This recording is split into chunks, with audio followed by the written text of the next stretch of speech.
patients with type 2 diabetes would you see during an average week in your clinic? More than 50? 20 to 50? 5 to 20? Or less than 5?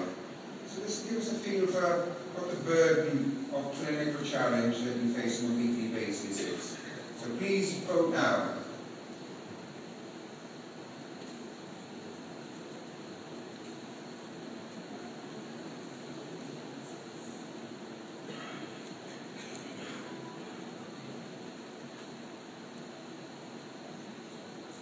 Okay?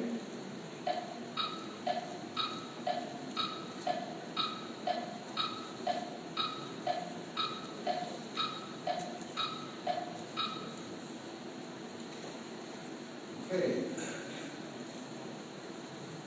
So we have over 80% of our audience will be seeing between 20 or more than 50 patients per week with diabetes.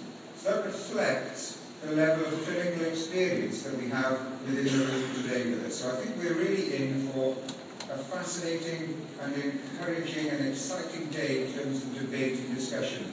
But it also reflects the clinical burden that we're all facing on a weekly and a daily basis.